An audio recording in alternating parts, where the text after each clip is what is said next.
Hello everyone. Today we are going to read a chapter, Force. What is force? Force is a push or pull which tends to move an object from its position or which tends to stop a moving object or which changes the direction of motion of a moving object or which changes the shape and size of any object. That is known as force. Now force are of two types, contact force and non-contact force. Contact force. Contact forces are those forces when one object is applying force on another object and both are in contact. Then we say the force is which kind? Contact kind. And non-contact force, when one object is applying force to another object without being contact to one another, तो we say the force is non-contact force. Contact force का example में क्या क्या आता है, जैसे कि muscular force, frictional force, tension force, collision force, ये सब एग्जाम्पल है कॉन्टैक्ट फोर्स का। एक एक करके हम समझते हैं। सबसे पहले फ्रिक्शन फोर्स। फ्रिक्शन क्या होता है? फ्रिक्शन वो फोर्स है जो मोशन को अपोज करता है। एग्जाम्पल, अगर हम एक बॉल को एक ग्राउंड पे फेंक देते हैं, कुछ देर बाद वो बॉल जो है चलते चलते अपने आप रुक जाती है।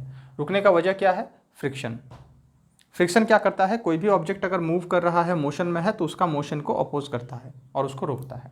मस्कुलर फोर्स, जो फोर्स हमारे मसल्स में है उसको हम मस्कुलर फोर्स बोलते हैं। जो भी काम हम अपना मसल पावर को यूज़ करके करते हैं वो मस्कुलर फोर्स के थ्रू होता है। टेंशन फोर्स क्या होता है? अगर हम किसी रस्सी के थ्रू एक वेट को इस तरह से लगा देते हैं तो इसका जो वेट है वो किस तरफ काम करेगा? नीचे की तरफ काम करेगा। उस वक्त इस रस्सी में एक फोर्स काम करेगा, उस फोर्स को बोलेंगे हम टेंशन फोर्स, और वो इस वेट से दूर जाता हुआ काम करेगा, इन अपोजिट डायरेक्शन पे काम करेगा। इस फोर्स को हम बोलेंगे टेंशन फोर्स, और यही फोर्स है जो इस रस्सी के थ्रू इस वेट को खींच के पकड़ के रखा हुआ है, जिसको हम बोलेंगे टेंशन फोर्स। कोलिशन फोर्स क्या होता है? दो ऑब्जेक्ट जब आपस में टकराते हैं एक दूसरे के साथ, तो वहाँ पे जो फोर्स क्रिएट होता है या जनरेट होता है, that force is known as collision force. तो यहाँ पे हम देख सकते हैं ये सब क्या है? कॉन्टैक्ट फोर्स का एग्जाम्पल है। इसके बाद हम कुछ नॉन कॉन्टैक्ट फोर्स का एग्जाम्पल देख लेते हैं। नॉन कॉन्टैक्ट मतलब जहाँ पे दो ऑब्जेक्ट आपस पे कॉन्टैक्ट में नहीं होंगे लेकिन फिर भी फोर्स जनरेट होगा, फोर्स काम करेगा। For example magnetic force. Non contact force का एक और एग्जाम्पल हो जाएगा इलेक्ट्रोस्टैटिक फोर्स। एक और एग्जाम्पल नॉन कॉन्टैक्ट फोर्स का हो जाएगा ग्रेविटेशनल फोर्स।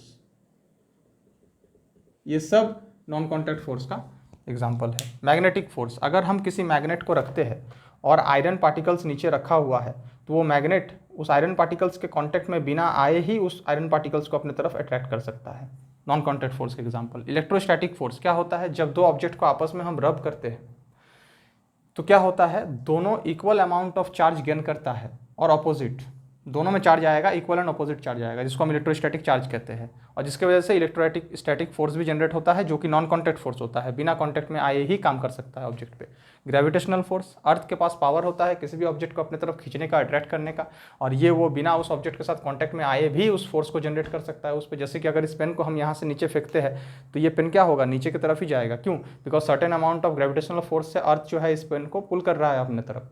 अब अर्थ जो है इसके साथ कांटेक्ट में नहीं है लेकिन फिर भी उस फोर्स को इस पे एक्ट करा रहा है या काम करा रहा है, तो ये हो गया नॉन कॉन्टैक्ट फोर्स का तीसरा example.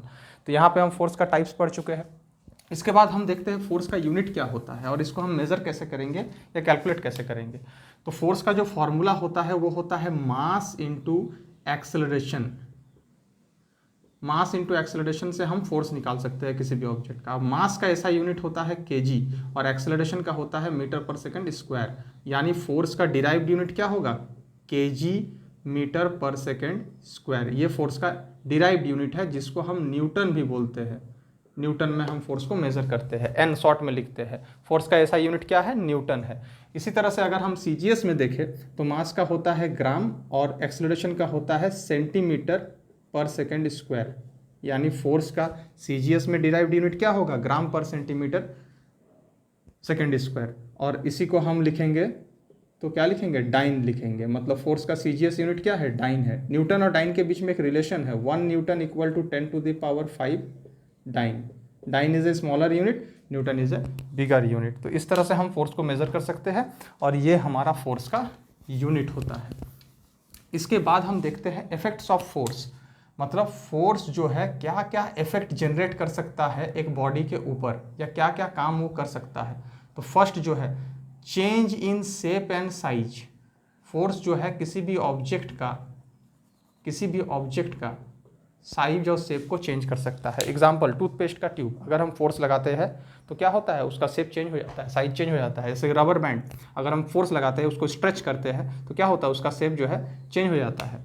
Second effect of force, it can bring a body to rest. किसी भी मूविंग बॉडी को जो मोशन में है हम फोर्स अप्लाई करके उसको रोक सकते हैं। फॉर एग्जांपल, एक बॉल हमारे तरफ मूव करता हुआ आ रहा है, अगर हम फोर्स लगाए तो उस बॉल को हम रोक सकते हैं। Third, it can bring a body into motion. कोई भी बॉडी अगर रुका हुआ है, रेस्ट में है, तो हम फोर्स लगा के उसे मोशन में ला सकते हैं। यह भी एक इफेक्ट ऑफ फोर्स है। और fourth and last effect of force जो है, it can change the direction of motion. मतलब अगर कोई बॉडी हमारे तरफ मूव करता हुआ आ रहा है, थोड़ा सा फोर्स हम लगा देते हैं इस तरह से, तो वो क्या होगा, अपना डायरेक्शन को चेंज करता हुआ मूव करता रहेगा। मतलब ये चारों क्या है, इफेक्ट्स ऑफ फोर्स है, जो कि किसी भी बॉडी के ऊपर फोर्स कर सकता है।